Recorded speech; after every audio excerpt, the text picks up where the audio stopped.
Now we'll see the other routes in the backend. So first for admin, other routes is you should be able to add a course and you should be able to update a course and you should be able to get all the courses. So you all know that, right? In the apps, to mention the routes, right? You have to use app.use, and then for admin, all the admin routes you're calling the you're referring the admin route, and for all the user routes you're referring the user route. So if your URL is localhost colon 5000 slash admin, it will come to the admin route. And after slash admin, if you put sign up, localhost colon 5000 slash admin slash sign up, this route will be called. Basically, you are basically telling your Express to call this function when for post route or localhost colon, right? In the postman. So this is a post route. If it is admin slash lineup, right? This is a HTTP request sent by postman coming to your backend, right? So basically here, right, you have already registered a list of function with Express. So when Express, right, gets this HTTP request, so your postman sends the HTTP request and your Express.js gets it. Okay, this is your backend system, and your postman is sending the HTTP request. Correct? In the backend system, you have your Express. Okay, this is the framework you are using for the backend. And your code, what you are doing, you are just use this Express and you are giving app.use. Okay, an app.use for all admin, right? You have for admin sign up, you have registered this function with Express. Okay, so when postman sends a HTTP request, right, with slash admin slash sign up, this Express has this function and this Express will call this function. So basically, we are registering functions here for all the routes. Okay, now here if you see, right, there is one function registered, but here there are two functions registered. Okay, so why you need two functions? So the middle one, right, this is called middleware. Okay, this is nothing but we are registered two functions, right? So the Express will call the first function, okay, which is verify token. It will call the first function, and the first function will call your actual route, which is the add course. This verify also is part of your application only. This verify token is also part of your backend. This verify token is called by Express first, and the verify token, this function calls the add course. Okay, so this is called route specific middleware. For this route, before calling your actual add course function, this verify token is called. The reason why we need a route specific middleware is to add a course, right? Basically, only admins should be allowed to add a course. So, what we need to verify, we have to verify whether the request is coming from the admin or not. So, when an admin is signed up, right? When you sign up an admin, you already sent a token back. So, when the admin tries to add a course, the admin will send the token in the header. So basically, we have to verify the token, right? So this verify token function will be called, and the verify token function will take the token, verify it. If the token is proper, right? If the token is correct, then the verify token will call the add course, and the course will be added. If the token is not proper, the verify token function itself will return an error message back. So this kind of authorization stuff and all can be done in the route specific middleware. So now we will go to the middleware. So all the middlewares, this is the folder structure.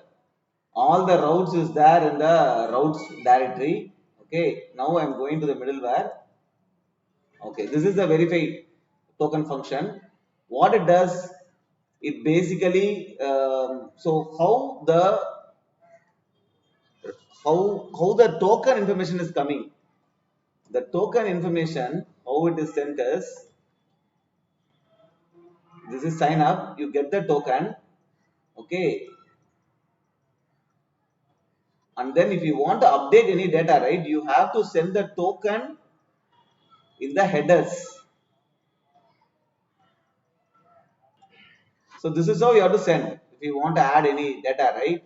So in the body you have the details of the course, okay, title, description, price and image link. And then in the headers you basically in key as authorization, value is bearer, and then you are sending the token. Okay, this token has to be extracted, correct? So how it is done? So in the request header authorization, right, you get the token and you split the token based on the space. So when you split the token based on space, what happens? The bearer will be in zeros index and the token will be in the first index. So I am getting the first index and that is how I get the token. Okay. Now I created the token using sign function. I am using JWT to verify the token. I am passing the secret key and I am passing a callback function. This callback function will be called. Any error in verifying the token, right? Just reply a invalid token message. Else it's a valid user. Correct? Now,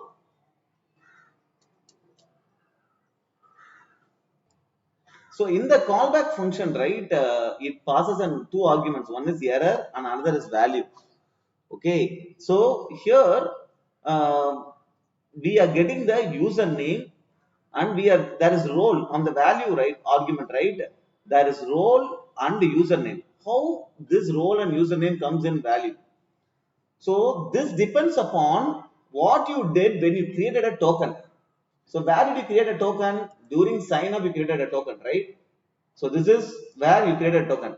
So how did you create a token? To create a token, right, what all you need? Some data, correct? Some data you are encrypting.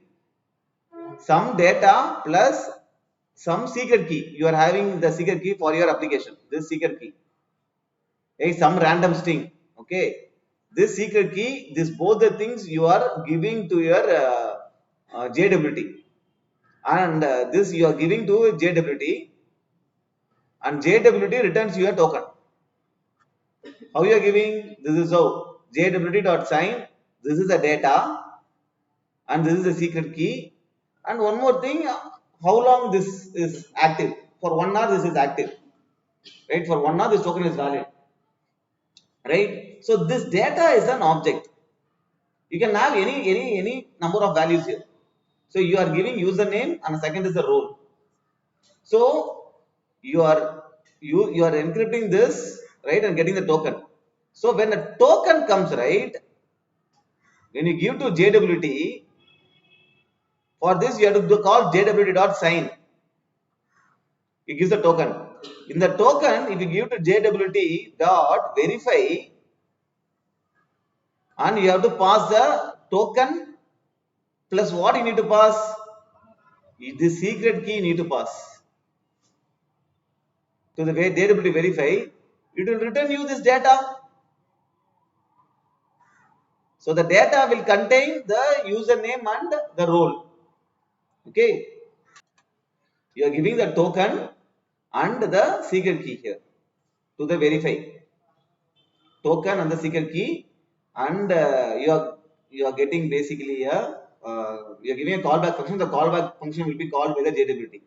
If it is any error, you are sending an error message as invalid token. The token is, if you are properly decrypted, right, then you will get the data. This data will be there in the value. What it will contain? Whatever data you used for encryption. What you used? You used username and your role. So if the role is admin, you are putting the username to request.admin. If the role is user, then you are putting it to the user variable. Okay, and then if the role is improper, right, then this is an invalid user you are written. Okay, and then you are calling a next function. See, this is very important. In all the successful case, you call the next function. When you call the next function, right, the next route will be called. In the middleware, what you did? You this verified token you specified in the middleware, right? This verified token you specified in the middleware. So when you call in the verify token, when you call next, the next route is what? Add course. This add course will be called. If you don't call next, the add course will not be called and a course will not be added. So this is how it works. So verify token is called in the verify token. In the verify token, we have extracted the username. In the request.admin, the username is available now. Okay, now add course is called. Now if we go to add course, the add course route, we catch the bug here.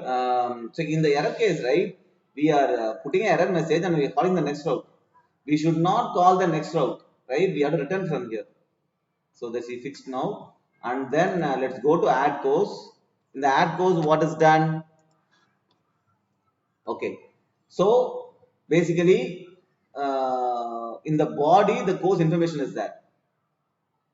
Correct? We are adding a course. The admin is adding a course, right? I'm just first finding whether a course is available or not, right? For this. Okay. If the course is already available, I'm telling you already available, choose a different title. Duplicate title is not allowed. Okay. If the course is not already available, what I need to do? I need to add the new course to the table, right? For this, I'm creating a new course model.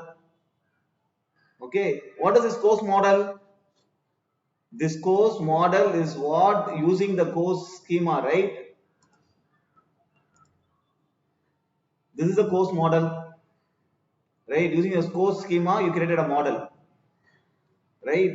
So using this only, you can add an entry to the course collection. Okay, so here, so you create a object for that, and while creating an object itself, you have to pass the data. The data is there in the request.body. So with that, you have done a save. Okay, and then you are replied a successful message. Okay, and this is how it is. This is how a route specific middleware works. So to update a course, to get all the course also, we have to verify the token. Only the admin can update the course. Okay. So this verify token middleware is that for all these routes. So for update course, you need to call find one and update. Find one, you are giving the ID. This ID is coming in the params. Okay, and the new details what you have to update is coming in the body. Okay, and which what data I have to update? This data I have to update. So give the data here, and after updating, we want the new data. So you pass the new is true, so that after updating, the updated data is coming here. Okay.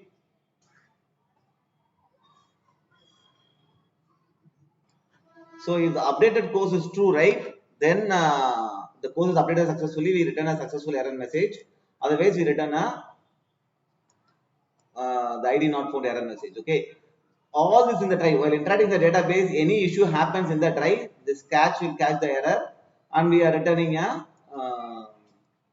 error message here. See this function, right? This update course. This is the function we are registering with Express, right? So Express is actually calling this function, correct? So to in the request, right? The Express is filling the data. Whatever data is coming in the HTTP request, we also gave a JSON parser middleware to Express, right? So the Express uses the JSON parser and fills all the data coming in the HTTP request in the request field, in this field. Okay, in the response field, we just need to fill the data in the response field, whether it is success or failure. Okay, if you just fill the data, right? When this returns, right, the Express will take this data from this response variable and the Express will send the HTTP response. Right? So that's all Express will take care. This is the main advantage of using Express framework. Okay. Similarly, get all course function, what do you have to do? You have to find all the courses. So course model.find, success, return all the thing. Okay, any error happens during this, return an error message. That's it. So all the admin routes are done.